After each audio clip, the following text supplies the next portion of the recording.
ભાવમાં પ્રભુ ડૂબ્યા છે. માના પ્રેમની તો શું વાત કરીએ, દેવતાઓ માતૃ વાત્સલ્યના કારણે જન્મ ધારણ કરવા તૈયાર થાય. આ જગતમાં અદ્ભુત અલૌકિક કોઈ સ્નેહ હોય કોઈ માતૃ પ્રેમ છે સ્વજનો. જગતમાં પરમાત્માએ સર્જન કર્યા પછી એક વ્યક્તિ સુધી પ્રેમ આપવા ન પહોંચી શકે એટલે આ દુનિયામાં મા નામના તત્વનું સર્જન કર્યું છે.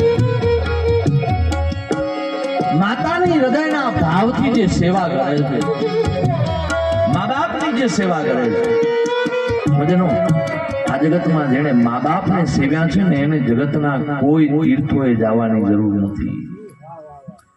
અને આ દુનિયામાં જેને આપણે માં કીધી ને એને જ આપણે દુખી કરી છે. જેને માં આપણે આપણી સંસ્કૃતિમાં જેને માનું બિરુદ આપ્યું, આપણે નદીને માનું બિરુદ આપ્યું, નદીઓની કેવી પરિસ્થિતિ થઈ છે. ધરતીને માનું બિરુદ આપ્યું, આ ધરતી ઉપર એટલા પાપ કર્મ થાય છે કે હવે એનો ભાર પણ ધરતી ઝીલી શકતી નથી. એને પણ આપણે દુખી કરી, ખાતરો નાખી એના પેટાળમાં આ પૃથ્વી છે એ સ્વજનો સજીવ છે. આ ધરતી સજીવ છે અને સજીવ હોય તો આમાં બીજ નાખીએ અને અંકુરણ થાય. નિર્જીવ હોય તો આ ધરતીમાંથી અનાજનો છોડ કોઈ દિવસ ઉત્પન્ન ન થાય. એને ચીરવામાં આવે ત્યારે વેદના થાય છે. ખાતરના ઢગલે ઢગલા જ્યારે તમે રાસાયણિક ખાતરો લાવીને ખેતરમાં નાખો છો ને તેથી આ ધરતીએ બહુ રોવે છે. એટલે તો એને એના રસને છોડી દીધા છે. 25 વર્ષ પહેલાનો બાજરીનો રોટલો અને આજનો રોટલો ખાઓ તમને હાથી ઘોડે ફરક દેખાય છે. કારણ ધરતીએ પોતાનું અમૃત ધીમે ધીમે છોડી દીધું છે. ધરતીને માતા કીધી એને દુખી કરી, ગાયને માતા કીધી તો ગાયને દુખી કરી. આજે જ્યાં ત્યાં કૂડો કચરો ખાઈ અને ગાયો છે એ જીવે છે. આપણે માં કીધી હતી, ગૌ મૈયા, ગાયને માતાનું બિરુદ આપ્યું હતું.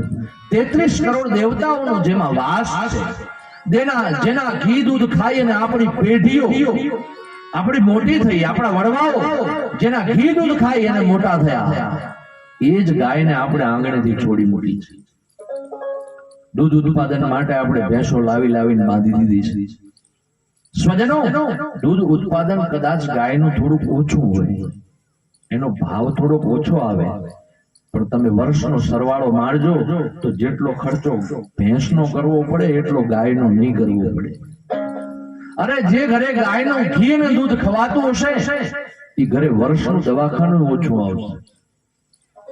પણ એ જ ગાય કરુણતાની સાથે કહેવું પડે, જેને આપણે જનેતા કીધી હતી, એ જ ધરતીમાં આપણે બેઠા છીએ અને એ જ ધરતીમાં આજે હજારો ગાયો કૂડા કચરા ખાઈને જીવે છે. એટલું નહીં, હજારો ગાયો રોજની કતલખાનાઓમાં કપાય છે અને એના દીકરા આપણે હિન્દુઓ એમ તાકીને બેઠા છીએ.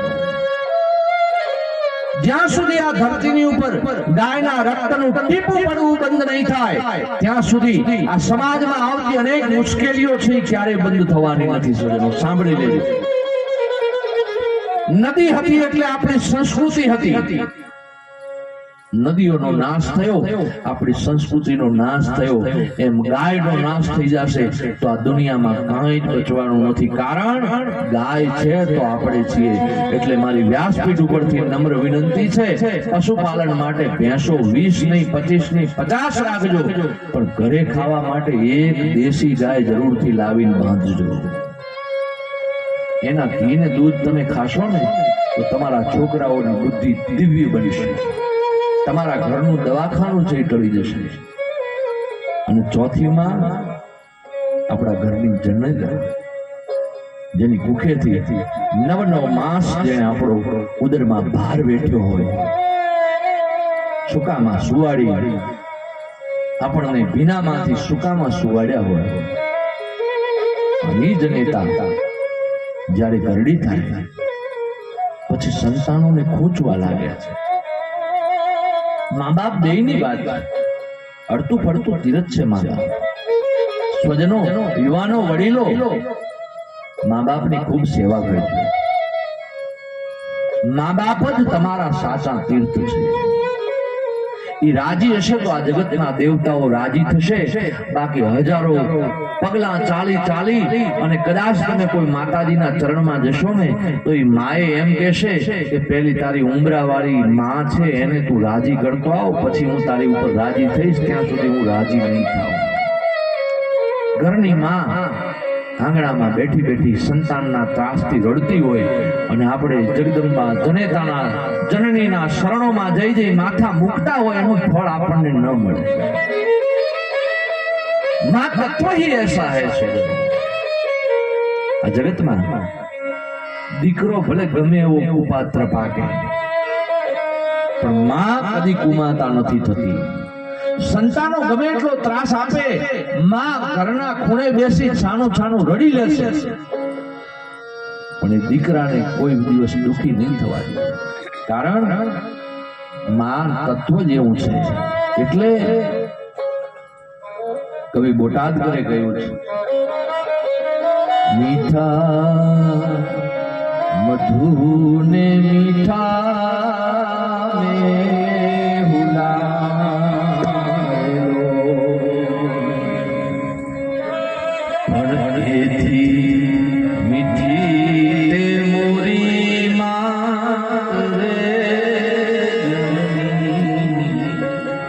જોડ સકી નહીં જડે હે આવી તારી જનની જોડ સકી નહીં જડે. જીવનમાં પૈસાથી બધું મળી જશે સ્વજનો, યાદ રાખજો મા બાપનો પ્રેમ ગમે એટલા પૈસા ખર્ચશો એક વખત હાથમાંથી નીકળી જશે, પછી મા બાપનો પ્રેમ કોઈ દિવસ નહીં મળે. આંગણામાં બેઠેલું માવતર જો દુખી હશે અને કરોડોની સંપત્તિને ગાડી બંગલામાં ફરતા હશો પણ તમારા જીવતરમાં સ્વજનો દોડ છે, કારણ એના ઉપકારો એટલા છે.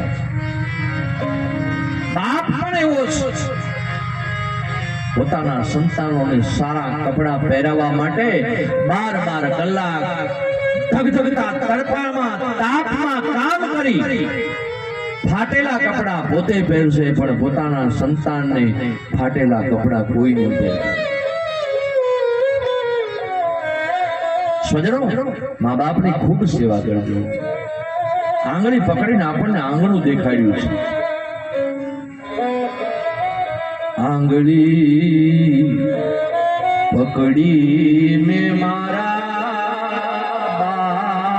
બાપની રેલો, આંગળી પકડીને મારા બાપની ચાલુ તો ડગમગતી ચાલ રે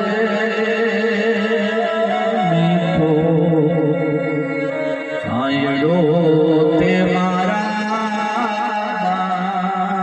બાપનો રેલો ધીરે મીઠો છાયો રે મારા. સ્વજનો, મારી વ્યાસપીઠ ઉપરથી તમને નમ્ર અપીલ છે, મા બાપની આંખમાં કોઈ દિવસ આંસુ ન પડવા દેજો. એની આંખમાંથી આંસુ જો પડી ગયું તો જીવતર છે આપણું બધું નકામું જશે. માં કેવી હોય? એક કલેક્ટર હતો, કલેક્ટર ભણાવી ગણાવીને મોટો કર્યો છે અને અધિકારી બની ગયો એટલે મોટા મોટા માણસો એના ઘરે મહેમાન ગતિ કરવા આવે છે. એક દિવસ માને એમ કહેવા લાગ્યો કે માં કાલે રવિવાર છે અને કાલે અધિકારીઓ મોટા મોટા મારે આંગણે આવવાના છે, તું ઘરેથી બહાર ન નીકળતી, રૂમમાં બેસતી. કેમ? કેમ કે માં આંખે એક આંખ નહોતી માને એટલે કદરૂપી લાગતી હતી. માં સમજી ગઈ, દીકરા હું કદરૂપી લાગુ છું એટલે તો મને કહે છે, મને ખબર છે. તમે ખબર છે આ હું કદરૂપી કેવી રીતે થઈ? સાંભળ, આટલા દિવસ સુધી તો મેં તને જવાબ નથી આપ્યો. તું નાનો હતો અને રમતા રમતા રમતમાં તારી આંખ ફૂટી ગઈ. દવાખાને લઈ ગયા ને એટલે ડાક્ટર સાહેબે એમ કીધું કે આને આંખના બદલે કોઈક બીજા જો આંખનું દાન કરે તો આની આંખ બચી જશે. તેથી કોઈ તૈયાર નહોતું થયું. આ જે આંખ મારે નથી ને એ મારી આંખ મેં તને તે દિવસે દાનમાં આપી હતી. એ જ આંખે ભણીને તું કલેક્ટર થયો અને હવે આવા સ્વરૂપમાં તને લાજ આવે છે. સ્વજનો, માં ઈ તો માં છે. એટલે કવિએ લખ્યું છે ગંગા નીર તો ધે ઘટે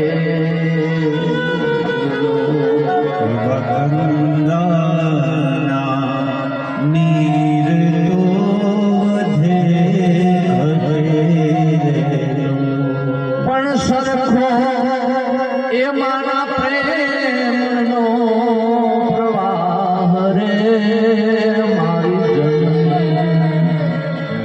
જોડ સકી નહીં જડે